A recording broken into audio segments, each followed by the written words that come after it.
Africa's most populous nation, Nigeria, is always buzzing. Its capital city, Lagos, is known for its overcrowded roads, busy streets and unending business activities. But some of these activities come at a cost. People walk around the streets and throw things on the road. When rain falls, homes get flooded, shops get flooded, offices get flooded. Determined to protect the ecosystem, climate activists are working to preserve their environment. Teaching people about the importance of sustainable living. These are Nigeria's climate action champions. This is Inside Africa.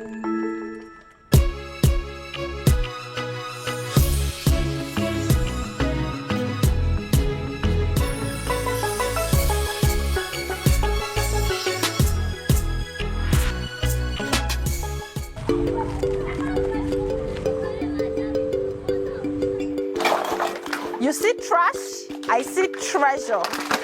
I walk through treasure. Miriam Lawani is always around trash. As a recycler, her day job involves convincing people that their waste can be converted into useful materials. Things like plastics, for example, can be converted into polyester fiber that can be used for making clothes. Pure water sachet, or water sachet as we call them in Nigeria, can be converted to pellets, which could be used to make tarpaulin and waste bin bags.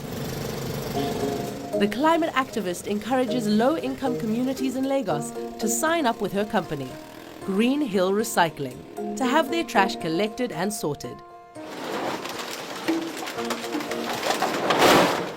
So the entire process of Green Hill Recycling's operations would begin from awareness creation. We engage in a lot of sensitization campaigns, getting people to understand that recycling is possible and available in Lagos, Nigeria.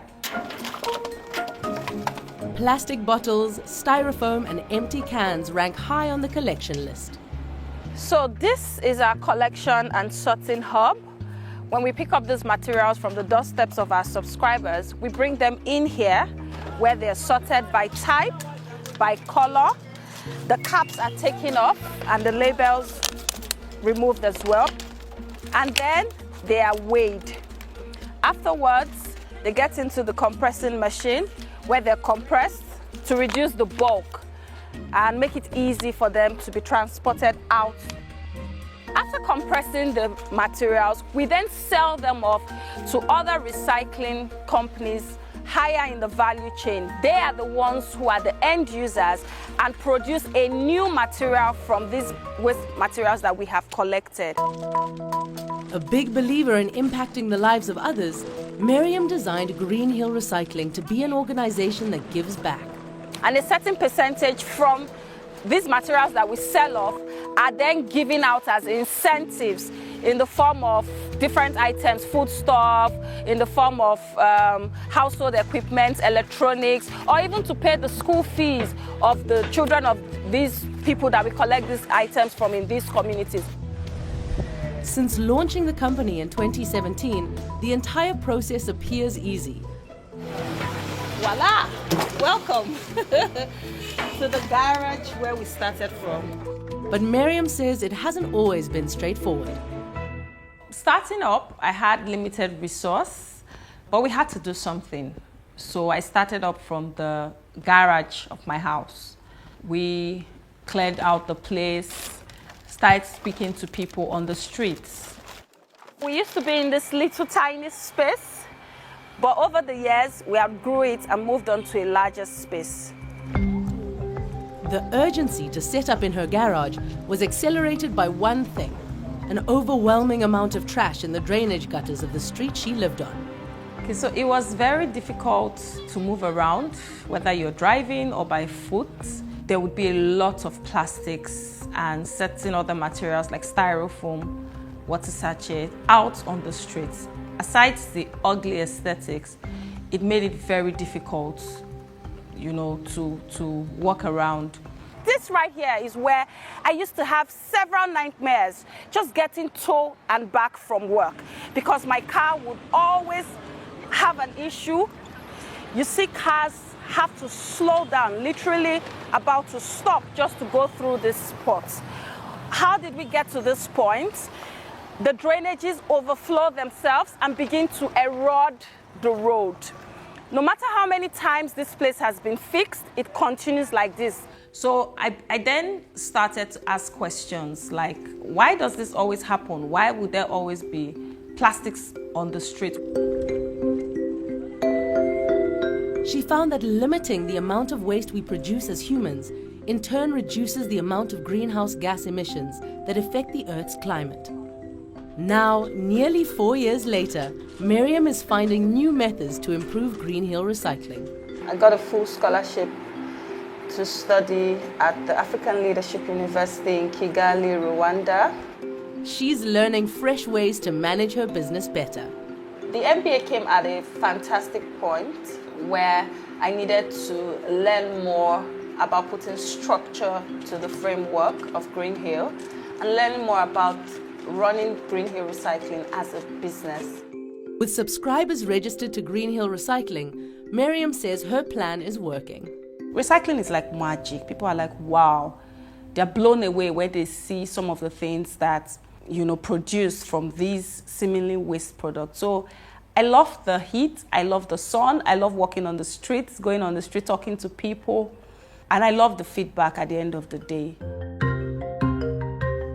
But her work doesn't end there. Even in her personal life, one thing remains constant. Everyone around her, including her kids, must sort their waste ahead of recycling. Go! Up next, a feminist on a mission.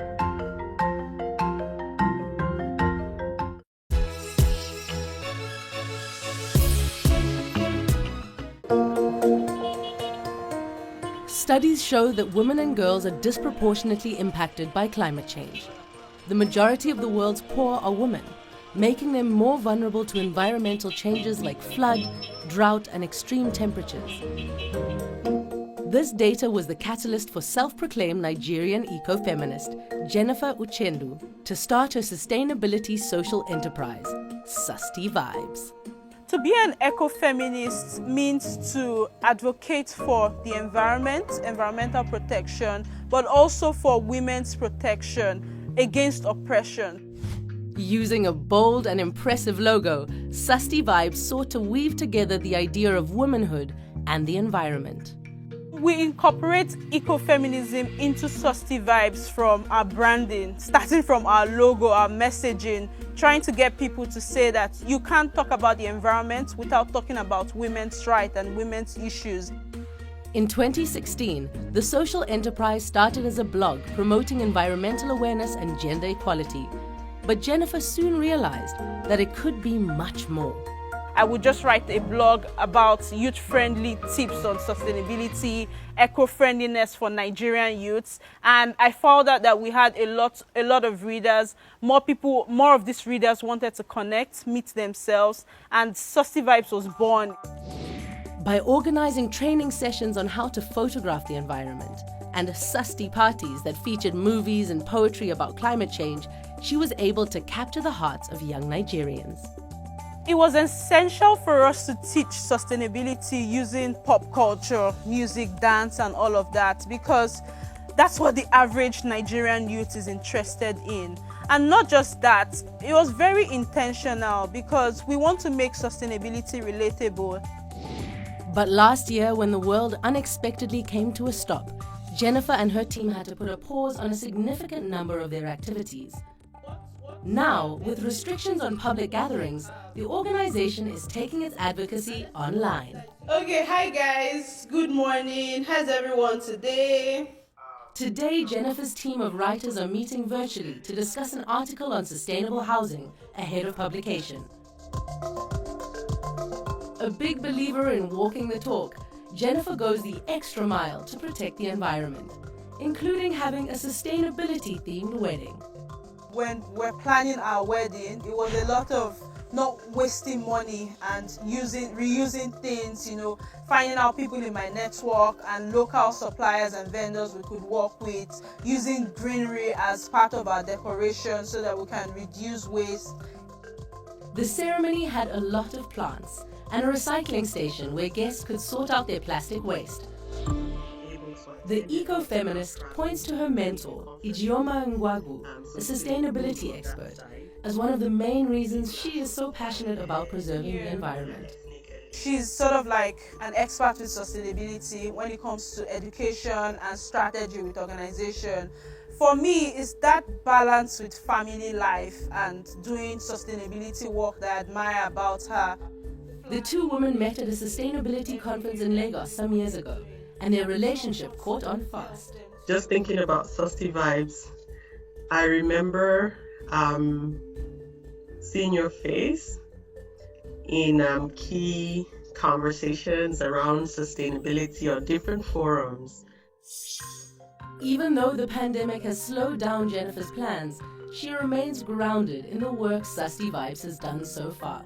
I already consider Susty Vibes to be successful, in the sense that the main goal was to create a platform for young people to engage in sustainable development through their lens and through their own ideas. And that's what we have already. And that for me is success.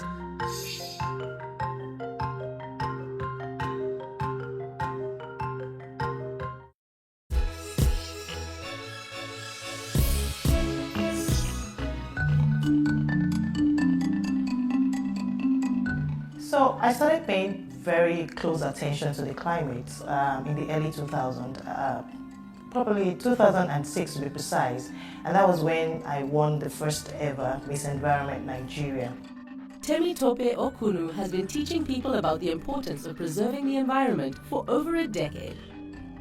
I had been very curious about the environment and how human beings are actually treating the environment and what the environment was doing to us back. So I wanted a platform to raise my voice, and at the time there wasn't any platform except the beauty pageants. Luckily for me, in 2006, a friend of mine, the Millennium Miss Nigeria, introduced me to the Miss Environment pageant, and I contested. I wasn't thinking I was going to win because I was not the most beautiful, but I won. The beauty pageant opened new doors, giving her a platform to talk about how human activity is destroying the atmosphere. I just started going to schools. I'm a beauty queen. The first Miss Environment in Nigeria. I want to talk to you about the environment. They opened their doors. I had my first sponsor, Cadbury Nigeria. I had Coca-Cola come in. And then I just felt, okay, I was just getting sponsorship, but I needed to do a project that I could impact people's lives. And then I decided that I was going to have a foundation. In 2008, relying on her own savings, she started her non-profit, FABE International Foundation, to teach children to plant trees and to upcycle waste products in order to save the environment. We educate people, particularly children, students in schools, high schools, primary, and in universities on how to take a second look on the environment by seeing the environment, particularly waste, as a resource. Hello, children. Good morning. We're going to be teaching other students that have not learned the skill of upcycling, how to upcycle their pet bottles into the Ottoman seat. As opposed to recycling, which involves processing waste into materials to make something new, upcycling takes waste in its current state and creates something new from it.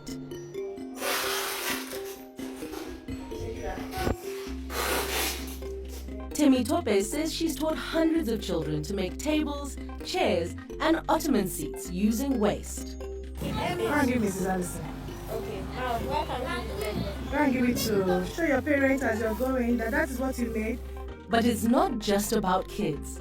The former beauty queen also takes her activism to the streets.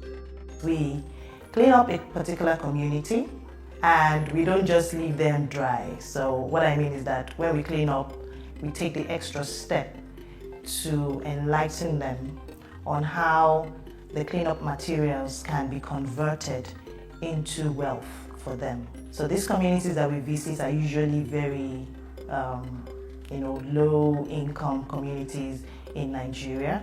We visit the community, particularly those that are closer to the coastal region, to the lagoons and the ocean. And the reason is we find out that many of the waste that we generate on land actually ends up in the ocean. And many people who live around the ocean do not have the capacity to help themselves when it comes to pollution and the impact of climate change on their health and on the environment. The goal is to help low-income communities make money by teaching them to turn tires to chairs and food waste to compost that can be sold. The biggest challenge for any NGO, as well as Faith International Foundation, is funding. Funding is a major challenge. We never got funding until 2020. That's terrible year. That was the best year for us at Faith because it was the first year we got our grants from the ACTS Foundation, the Aspire Coronation Trust Foundation. They found it worthy that Faith would get that grant from them. And we scaled up.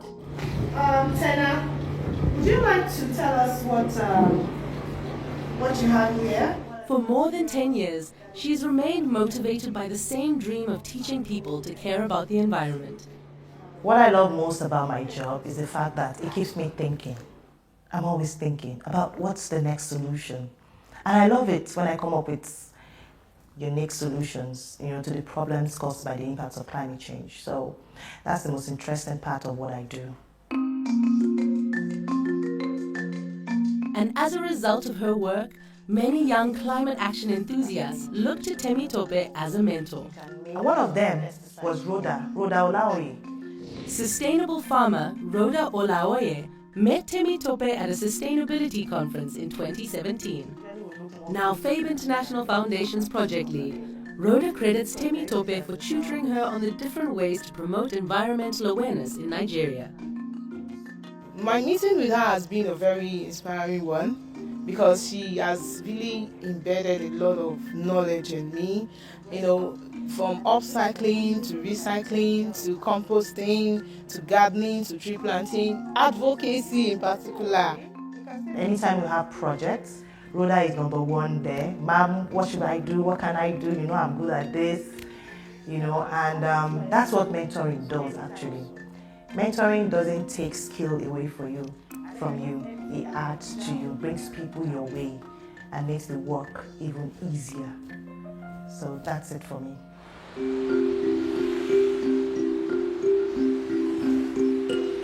When she needs a break, she turns to two of her hobbies. The beach is my favorite place in the world. The most natural place where I relax. Apart from my garden, which I created for myself and my family.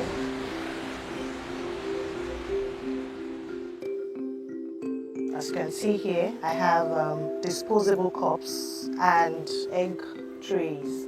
So these things don't actually go to waste. And this is how I preach my upcycling skills, that you don't have to throw anything away. Even as she soaks in these moments of escape, these peaceful surroundings serve as a reminder that there's always room to do more. So I see Faith in the next 5 years still doing the same thing that we do, but in a much bigger scale, yes, with plenty of funding. Up next, women supporting women.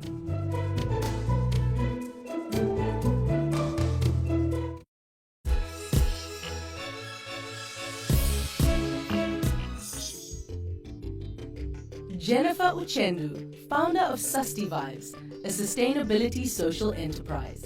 Our messaging, trying to get people to say that you can't talk about the environment without talking about women's rights and women's issues. Miriam Lawani, founder of Green Hill Recycling, an organization that not only takes away, but gives back. And a certain percentage from these materials that we sell off are then given out as incentives in the form of different items. Temitope Okunu, former beauty queen turned environmental champion, is the founder of FABE International Foundation. We educate people on how to take a second look on the environment by seeing the environment, particularly waste, as a resource. As advocates for climate action in Nigeria, women sometimes find that they're overlooked. In terms of challenges that I've experienced as being a woman practicing sustainability in Nigeria, I guess it's just that needing to prove yourself more, needing to sort of say, this is what I'm about, I'm qualified to do this sort of work, and I can do it and will do it. There are challenges you face as a female in the environment space. The fact that people just look at you and say, well, what are you doing here? This is a man's thing now. What are you doing? Just be talking to children, that's okay for you. To combat this obstacle, this collective of climate activists have some simple advice. Collaborate. We're all working for a common goal. We're all working to protect Earth. We're all working to make sure that people understand how to start, protecting their own environment, in their own space. And everybody has a role to play. Taking the phrase, "There is strength in numbers," literally, the three women often come together to work on projects promoting environmental awareness. We've worked with Activism on almost pretty much every awareness campaign, street campaign that we've had. Temitope Okunu is also a friend, a close friend. We've engaged in certain projects together as well, and we also do business together. One of the services that we render as a company is to provide jumbo bags to recyclers for storage, and we've had the opportunity to provide such bags for FABE International, Temitope, in the past. Temitope Okunu and Miriam Lawani are amazing colleagues of mine. They are women I look up to and have worked with at several points through our work with Susty Vibes. I've worked with Jennifer Uchendu, I think when she started up Susty Vibes, and I got a call from her and we met and we started doing things together. Same thing with Miriam as well. Driven by similar goals of preserving the environment, there's no turning back for Nigeria's climate activists. Recycling your waste doesn't only affect you positively, but affects everything around you. We can't live without the trees and the oxygen that they give us. So by preserving the environment or protecting the environment, we're in turn protecting ourselves and our future.